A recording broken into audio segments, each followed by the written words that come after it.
Ya, assalamualaikum warahmatullahi wabarakatuh. Alhamdulillahirrahmanirrahim. Wa bihi nasta'in wa ala umuri dunya waddin. Wassalatu wassalamu ala asyrafil anbiya wal mursalin sayyidina wa maulana Muhammadin wa ala alihi washabihi ajmain, amma ba'du. Ya, yang terhormat kepada Abi Hanif dan Umida selaku pengasuh pondok pesantren Perkemar Bani Fida, yang terhormat kepada pengurus, para dewan guru, teman-teman saya, serta keluarga saya yang ada di rumah yang saya sayangi, saya cintai serta saya banggakan. Diperkenalkan, nama saya Nurul Izamin Hidayah, saya di kelas 9 MTS Laura Bani Fida. Nah, jadi hari ini itu saya akan mempresentasikan peta imaginasi saya tentang pelajaran matematika yang berjudul tentang Thales dari Miletus. Nah, jadi Thales dari Miletus adalah seorang filsuf yang mengawali sejarah filsafat barat pada abad ke-6 sebelum Masehi. Nah, sebelum Thales, pemikiran Yunani itu telah dikuasai cara berpikir mitologis dalam menjelaskan segala sesuatu. Nah, pemikiran Thales ini dianggap sebagai kegiatan berfilsafat pertama dan disebut sebagai bapak filsafat karena Thales ini mencoba menjelaskan dunia dan gejala-gejala di dalamnya tanpa bersandar pada mitos melainkan pada rasio manusia. Ia juga dikenal sebagai salah seorang dari 7 orang bijaksana dalam bahasa Yunani hoi heptas sop hoi, yang oleh Aristoteles diberi gelar filsuf yang pertama. Selain sebagai filsuf, Thales juga dikenal sebagai ahli geometri, astronomi, serta politik. Nah, bersama dengan Anaximandros dan Anaximenes, Thales digolongkan ke dalam mazhab Miletus. Nah, Thales tidak meninggalkan bukti-bukti tertulis mengenai pemikiran filsafatnya. Akan tetapi, pemikiran Thales terutama didapatkan melalui tulisan Aristoteles tentang dirinya.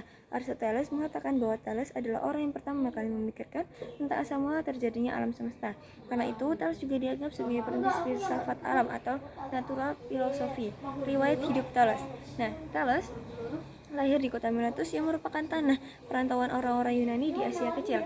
Situasi Miletus yang makmur memungkinkan orang-orang di sana untuk mengisi waktu dengan berdiskusi dan berpikir tentang segala sesuatu. Hal itu merupakan awal dari kegiatan berfilsafat, sehingga tidak mengherankan bahwa para filsuf Yunani pertama kali lahir di tempat ini. Nah, Thales adalah seorang saudagar yang sering berlayar ke Mesir. Di Mesir, Thales mempelajari ilmu ukur dan membayang ke Yunani, dan ia dikatakan dapat mengukur piramida dari bayangannya saja. Selain itu, ia juga dapat mengukur jauhnya kapal di laut dari pantai. Kemudian, Thales menjadi terkenal setelah berhasil memprediksi terjadinya gerhana matahari pada tanggal 28 Mei 585 sebelum Masehi. Nah, Thales sendiri dapat melakukan prediksi tersebut karena ia mempelajari catatan-catatan astronomis yang tersimpan di Babilonia sejak 747 sebelum Masehi. Di dalam bidang politik, Thales pernah menjadi penasihat militer dan teknik dari Raja Croesus di Lydia. Selain itu, ia juga pernah menjadi penasihat politik bagi 12 kota Lona. Terus pemikiran. Nah, yang pertama yaitu air sebagai prinsip dasar segala sesuatu. Nah, terus menyatakan bahwa air adalah prinsip dasar. Dalam bahasa Yunani disebut dengan arche, segala sesuatu. Air menjadi pangkal, pokok, dan dasar dari segala-galanya yang ada di alam semesta, berkat kekuatan dan daya kreatifnya sendiri tanpa ada sebab-sebab di luar dirinya. Air mampu tampil dalam segala bentuk, bersifat mantap dan tak terbinasakan. Menurut Thales, air sebagai sumber kehidupan. Argumentasi Thales terhadap pandangan tersebut adalah bagaimana bahan makanan semua makhluk hidup mengandung air, dan bagaimana semua makhluk hidup juga memerlukan air untuk hidup. Selain itu, air adalah zat yang dapat berubah-ubah bentuk, yakni padat, cair, dan gas tanpa menjadi berkurang.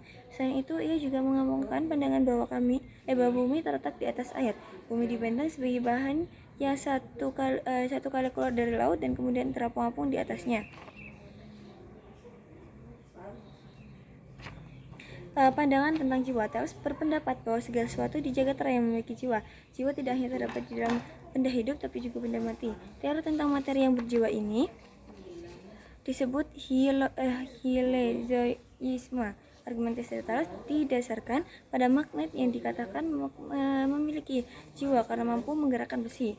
Nah, terus yang terakhir, yang ketiga itu ada teorema Thales. Di dalam geometri, Thales dikenal karena menyumbangkan apa yang disebut teorema Thales. Kendati belum tentu seluruhnya merupakan buah pikiran aslinya. Teorema Thales berisi sebagai berikut. Sebuah lingkaran terbagi dua sama besar oleh diameternya. Yang kedua, yakni sudut bagian dasar dari sebuah segitiga sama kaki adalah sama besar. Nah, yang ketiga, yakni jika ada dua garis lurus bersilangan, maka besar ke sudut yang saling berlawanan akan sama. Yang keempat, yakni sudut yang terdapat di dalam setengah lingkaran adalah sudut siku-siku. Terus yang terakhir adalah sebuah segitiga terbentuk bila bagian dasarnya serta sudut-sudut yang bersinggungan dengan bagian dasar tersebut telah ditentukan. Nah, yang terakhir ini adalah tentang pandangan politik. Berdasarkan catatan Herodotus, Talos pernah memberikan nasihat kepada orang-orang Ionia yang sedang terancam oleh serangan dari kerajaan Persia pada pertengahan abad ke-6 sebelum Masehi.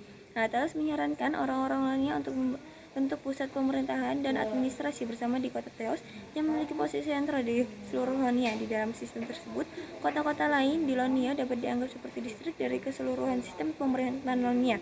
Dengan demikian, Ionia telah menjadi sebuah polis yang bersatu dan tersentralisasi.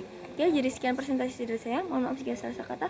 Wabillahi taufiq wal hidayah. Wassalamualaikum warahmatullahi wabarakatuh.